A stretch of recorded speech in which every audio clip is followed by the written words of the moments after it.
Pagising ng umaga, agad nasa kalye. Alam mo na sa kanya walang pangtamad lang. Buhay ng tao, bawat kwento'y kayaman. Sa bawat pag-ikot, daming natutuklasan. Hinahanap-hanap si Kids, walang tigil. Siya ang namumudyo, bawat video'y buhos tilig. Mula Luzon, Visayas, Mindanao, kanyang batin. Kids stories sa puso't matay di malupig. So sa mga kilagis at pupunta tayo ngayon sa event ng WPPPP dito sa Ayala Malls, Manila Bay. Kayo ay forte nyo as wedding photographer at portrait photographer or event photographer, pwede kayo dito sa event na ito. So they're focusing event photographer at kung gusto nyo mag-enhance as skills bilang isang photographer. Agenda po natin ngayon is magpapalinis ako ng aking camera. So magharap na tayo ng Sony booth dito sa event space na ito.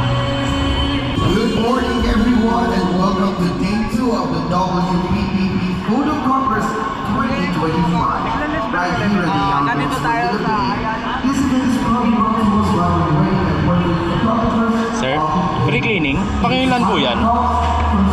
First pa lang po, sir. First pa lang. Aga pa? Po? Yes po. Ito, may free cleaning tayo. So, pangalawa ko kung sakali. Sony A7C po. Sony A7C. Yes, sir. Yung po yun ang restrictions po. Pa-fill up na lang po ng details. Bali, ma'am, hanggang ilan po yan? We have 30 units po. 30 units. Today. Wow. Tsaka bukas, tsaka sa Monday. Monday, yes. Sige. Buti nakabol pa. Pangalawa pa lang tayo, sir. Yes. Ate, mga ilang ano to? First ka first up dito sa clean. Tingin ko po 50. Po? 50 na. First 50 po. First 50. Thank you. Kaya ask ko lang po, ilang first come first up yung cleaning? 25. Thank you. Bago na naman. Balik lang ako sa Monday Yes, sir. para sa A73. Yes, sir. Thank you. Welcome po. Let's go. Malinis na naman.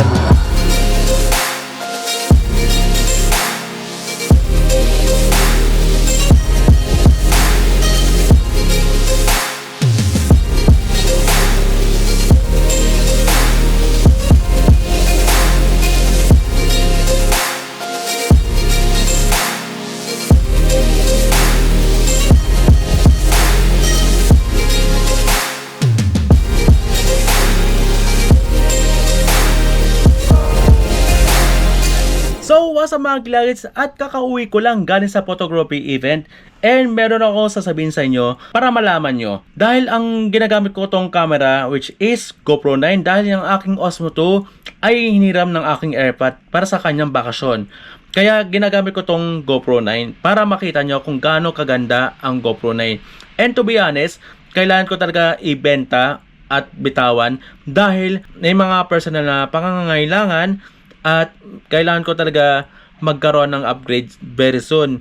Dahil napasubo akong bumili ng aking GoPro 9 sa isang seller dahil kailangan ko talaga ng action cam para sa mga aking mga travel content na kakaiba para sa mga future content na gagawin ko. Actually, binibenta ko ito sa marketplace worth 8,000 pesos.